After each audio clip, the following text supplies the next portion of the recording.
ನಮಸ್ಕಾರ ವೀಕ್ಷಕರೇ. ನಿದ್ದೆ ಅನ್ನೋದು ನಮಗೆ ತುಂಬಾ ಇಂಪಾರ್ಟೆಂಟು. ನಮ್ಮ ಓವರಾಲ್ ಹೆಲ್ತ್‌ಗೆನೆ. ಯಾವ ಥರ ನಿದ್ದೆ ಅನ್ನೋದನ್ನ ನಾವು ಇಂಪ್ರೂವ್ ಮಾಡ್ಕೊಬೋದು? ಎಷ್ಟು ಗಂಟೆ ನಾವು ನಿದ್ದೆ ಮಾಡಬೇಕು? ಇತ್ತೀಚೆಗೆ ಈ ನಗರಗಳಲ್ಲಿ ಯಾಕೆ ನಿದ್ದೆ ಬರ್ತಾ ಇಲ್ಲ ಅಂತ ಕಂಪ್ಲೇಂಟ್ ಮಾಡ್ತಾ ಇದ್ದಾರೆ. ಈ ವಿಡಿಯೋಲಿ ಇದ್ರ ಬಗ್ಗೆ ಎಲ್ಲಾ ಥರ ಮಾಹಿತಿನೂ ಇದೆ. ಈಗ ಎಷ್ಟು ಗಂಟೆ ನಾವು ನಿದ್ದೆ ಮಾಡಬೇಕು?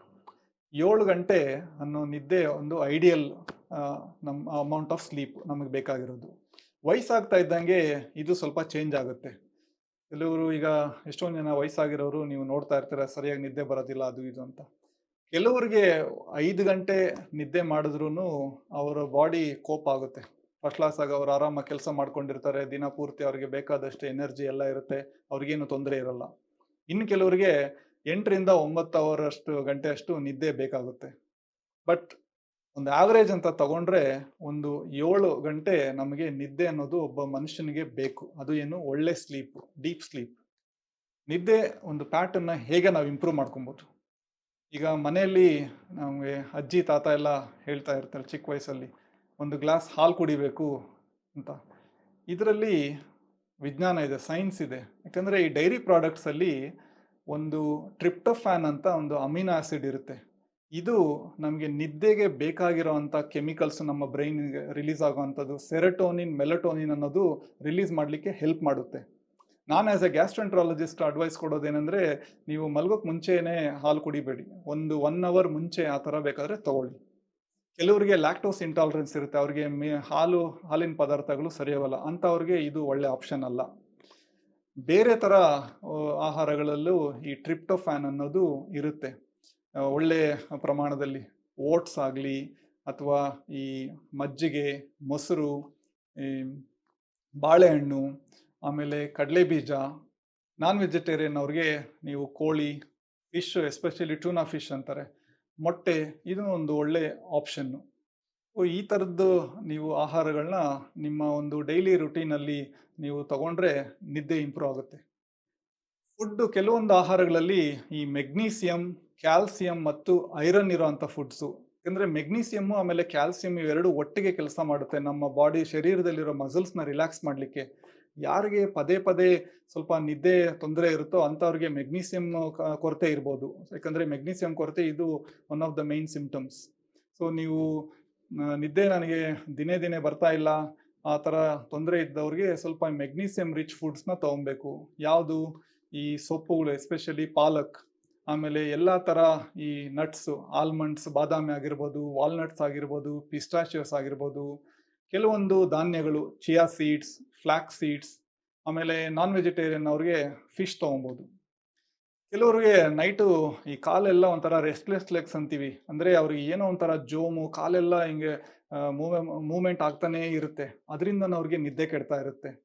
ಸೊ ಇದು ನಿಮ್ಮ ಶರೀರದಲ್ಲಿ ಈ ಕಬ್ಬಿಣಾಂಶ, ಐರನ್ ಲೆವೆಲ್ಸ್ ಕಡಿಮೆ ಇರಬಹುದು. ಸೊ ಇಂಥವ್ರಿಗೆ ಈ ಕಬ್ಬಿಣಾಂಶ, ಐರನ್ ಲೆವೆಲ್ಸ್‌ನ ನಾವು ನಾರ್ಮಲ್ ವ್ಯಾಲ್ಯೂಸ್‌ಗೆ ತಗೊಂಬರ್ಬೇಕಾಗುತ್ತೆ. ಇನ್ನ one of the important things ಏನಂದ್ರೆ, ಒಂದು ಬೆಡ್ ಟೈಮ್ ರುಟೀನ್ ಅನ್ನೋದು ಬೇಕಾಗುತ್ತೆ. ಅಂದ್ರೆ ನಿಮಗೆ ಒಂದು ಡಿಸಿಪ್ಲಿನ್ ಬೇಕು. ಈಗ ದಿನ ಪೂರ್ತಿ ಕೆಲಸ ಮಾಡಿ ಟ್ರಾಫಿಕಲ್ಲಿ ಅಲ್ಲಿ ಇಲ್ಲೆಲ್ಲ ಓಡಾಡಿರ್ತಾರ. ನಿಮ್ಮ ಶರೀರ, ಬ್ರೈನ್ ಮೆದುಳು ಎರಡೂ ಟಯರ್ಡ್ ಆಗಿರುತ್ತೆ. ನೀವು ಒಂದು ಸ್ಕೆಡ್ಯೂಲ್ ಟೈಮ್ ಅನ್ನೋದು ಬೇಕಾಗುತ್ತೆ ನಿದ್ದೆ ಮಾಡ್ಲಿಕ್ಕೆ. ಆಮೇಲೆ ಬೆಳಗ್ಗೆ ಎದ್ದೇಳೋದು ಒಂದು ರೀಸನೇಬಲ್ ಅವರ್, ಯಾವುದೋ ಒಂದು ಸೆಟ್ ಟೈಮಿಂಗ್ ಬೇಕಾಗುತ್ತೆ. ಯಾಕಂದ್ರೆ ಇದು ಈಗ ನಾವು ಗೋಡೆ ಮೇಲೆ ಕ್ಲಾಕ್ ಹಾಕಿಟ್ಟಿರ್ತೀವಲ್ಲ, ಆ ಥರ ಒಳಗಡೆ ನಮ್ಮ ಶರೀರದಲ್ಲಿ ಒಂದು ಸರ್ಕ್ಯಾಡಿಯನ್ ರಿದಮ್, ಬಾಡಿ ಕ್ಲಾಕ್ ಅಂತ ಇರುತ್ತೆ. ಸೊ ಆ ಥರದ್ದು ನಮಗೆ ಒಂದು ಸಿಸ್ಟಮ್‌ನ ಫಾಲೋ ಮಾಡಬೇಕಾಗುತ್ತೆ. ಎಷ್ಟೊಂದು ಜನ ಈಗ ಬಂದಿರೋ ತೊಂದರೆ ಏನಂದ್ರೆ, ನೈಟ್ ಟೈಮು ಈ ಟಿವಿ ನೋಡ್ತಾ ಕೂತಿರ್ತಾರೆ ಅಥವಾ ಟಿವಿ ನೋಡ್ತಾ ಮಲಗಿರ್ತಾರೆ. ಅದರಲ್ಲಿ ಎಲ್ಲಾ ತರದ್ದು ಇದು ಏನು breaking news, mega breaking news, big breaking news, ಈ ತರದ್ದು ಇದನ್ನೇ ನೋಡ್ಕೊಂಡು 1 ಅವರ್ 2 ಅವರ್ಸ್ ಕಾಲ ಕಳೀತಾ ಇರ್ತಾರೆ. ಅದು ನಿಮ್ಮ ನಿದ್ದೆನಂತೂ ಬ್ರೇಕ್ ಮಾಡುತ್ತೆ. ಯಾಕಂದ್ರೆ ಅದನ್ನೆಲ್ಲ ನೋಡ್ಕೊಂಡು ನೀವು ನಿಮ್ಗೆ ನಿದ್ದೆನೂ ಸರಿಯಾಗೋದಿಲ್ಲ. ಸೊ ಈ ಟಿವಿ ಅನ್ನೋದನ್ನ ಸ್ವಿಚ್ ಆಫ್ ಮಾಡೋದು ಒಳ್ಳೇದು 1 ಅವರ್ ಮುಂಚೆ ಅಟ್ಲೀಸ್ಟ್. ಅದ್ರ ಬದಲು ನೀವು ಏನಾದ್ರೂ ಜೆಂಟಲ್ ಆಗಿ ಯೋಗ, ಏನೋ ಒಂದು ಸ್ವಲ್ಪ ಹೊತ್ತು ಮೆಡಿಟೇಷನ್ ಆಗಲಿ, ಅಥವಾ ನಿಮ್ಮ ಟೆರೇಸ್ ಮೇಲೋ ಹೊರಗಡೆ ಸ್ವಲ್ಪ ಫ್ರೆಶ್ ಏರ್ ಅಲ್ಲಿ ಒಂದು ಜೆಂಟಲ್ ವಾಕು, ಈ ತರದ್ದು ಮಾಡಿದಾಗ ನಿಮ್ಮ ಬಾಡಿನೂ ಸ್ವಲ್ಪ ರಿಲ್ಯಾಕ್ಸ್ ಆಗುತ್ತೆ. ಅದು ನಿಮ್ಮ ಒಂದು ನಿದ್ದೆ ಮಾಡೋದಕ್ಕೆ ಬಾಡಿ ಪ್ರಿಪೇರ್ ಆಗ್ತಾ ಇರುತ್ತೆ. ಸೊ ಇದು ಒಂದು ಬೆಡ್ ಟೈಮ್ ರುಟೀನ್ ಅಂತೀವಿ. ಸೊ ಇದನ್ನ ಡೆವಲಪ್ ಮಾಡ್ಕೊಬೇಕಾಗುತ್ತೆ. ಇನ್ನು ನನ್ನ ಗ್ಯಾಸ್ಟ್ರೆಂಟ್ರಾಲಜಿ ಕ್ಲಿನಿಕಲ್ ಪ್ರಾಕ್ಟೀಸಲ್ಲಿ ನಾನು ನೋಡ್ತಾ ಇರೋವಂಥ ಪೇಷಂಟ್ಸ್ಗೆ ನಿದ್ದೆ ತೊಂದರೆ ಯಾಕೆ ಇರುತ್ತೆ ಅಂದರೆ, ಅವರು ಕಾಮನ್ ಆಗಿ ಹೇಳೋ ಕಾರಣ ಏನು, ಸರ್ ನನಗೆ ಟೈಮೇ ಸಿಗಲ್ಲ ಎಕ್ಸಸೈಸ್ಗೆ, ಅಥವಾ ನನಗೆ ಏನೋ ಸೋಮಾರಿತನ, ಎಕ್ಸಸೈಸ್ ಮಾಡಬೇಕಂತಾನೆ ಅನಿಸೋದಿಲ್ಲ, ಏನೋ ಸುಸ್ತಿರುತ್ತೆ ಹಂಗಾಗಿ ನಾನು ಇನ್ನು ಎಕ್ಸಸೈಸ್ ಇನ್ನೂ ಜಾಸ್ತಿ ಆಗುತ್ತೆ ಅಂತ. ನಿಮ್ಮ ಶರೀರ ಸುಸ್ತಾಗಿರಲ್ಲ, ಯಾಕಂದರೆ ಅದು ನಮ್ಮ ಮೆಂಟಲ್ ಫೆಟ್ಟಿಗ್ ಅಂತೀವಿ, ಅಂದರೆ ನಮ್ಮ ಮೈಂಡು ಟಯರ್ಡ್ ಆಗಿರುತ್ತೆ. ಸೊ ಈಗ ನಮ್ಮ ಬಾಡಿ ಟಯರ್ಡ್ ಆಗಿದ್ರೆ ಎಕ್ಸಸೈಸ್ ಅಂತೂ ಮಾಡೋಕ್ಕಾಗಲ್ಲ. ಎಷ್ಟೊಂದು ಜನಕ್ಕೆ ಮೈಂಡ್ ಟಯರ್ಡ್ನೆಸ್ ಇರುತ್ತೆ. ಸೊ ಎಕ್ಸಸೈಸ್ ಎಸ್ಪೆಷಲಿ ಔಟ್ಡೋರ್, ಅಂದರೆ ಹೊರಗಡೆ ಒಂದು ವಾಕಿಂಗು, ಜಾಗಿಂಗು ಏನೋ ಒಂದು ಮಾಡಿದ್ರೆ ನಮ್ಮ ಶರೀರದಲ್ಲಿ ಎಂಡಾರ್ಫಿನ್ಸ್ ಅಂತೀವಿ, ಅದು ರಿಲೀಸ್ ಆಗುತ್ತೆ. ಅದು ರಿಲೀಸ್ ಆದಾಗ ಏನಾಗುತ್ತೆ, ನಮ್ಮ ಒಂದು ಬೇಸಲ್ ಮೆಟಬಾಲಿಸಮ್ ಅನ್ನೋದು ಜಾಸ್ತಿ ಮಾಡುತ್ತೆ, ನಮಗೆ ಒಂದು ನಮ್ಮ ಮೂಡ್ ಅನ್ನೋದನ್ನ ಇಂಪ್ರೂವ್ ಮಾಡುತ್ತೆ.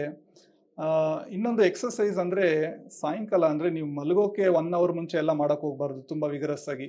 ಏನಾದರೂ ಎಕ್ಸಸೈಸ್ ಇದ್ದರೆ ನೀವು 5-6 ಗಂಟೆಗೆಲ್ಲ ಮುಗಿಸ್ಕೊಬೇಕಾಗುತ್ತೆ. ಇದು ಮಾರ್ನಿಂಗು, ಬೆಳಗಿನ ಜಾವ ಮಾಡೋದು ಬೆಸ್ಟು, ಎಸ್ಪೆಷಲಿ ಔಟ್ಡೋರ್ ಎಕ್ಸಸೈಸ್ ಇಂಡೋರ್ಗಿಂತ. ಸೊ ಯಾವುದೋ ಒಂದು, ನೀವು ಎಷ್ಟೇ ಕೆಲಸ ಇರಲಿ ಏನೇ ಇರಲಿ, ಒಂದು ಅರ್ಧ ಗಂಟೆ ಅಂತೂ ಒಂದು ಟೈಮು ಎಲ್ಲರಿಗೂ ಇರುತ್ತೆ. ಯಾಕಂದರೆ ಟಿ ವಿ ನೋಡೋಕ್ಕೆ, ಮೊಬೈಲ್ ನೋಡೋಕ್ಕೆ ಟೈಮ್ ಇದೆ ಅಂದರೆ ಎಕ್ಸಸೈಸ್ ಮಾಡೋಕ್ಕೆ ಟೈಮು ಸಹಜವಾಗಿ ಇದ್ದೇ ಇರುತ್ತೆ.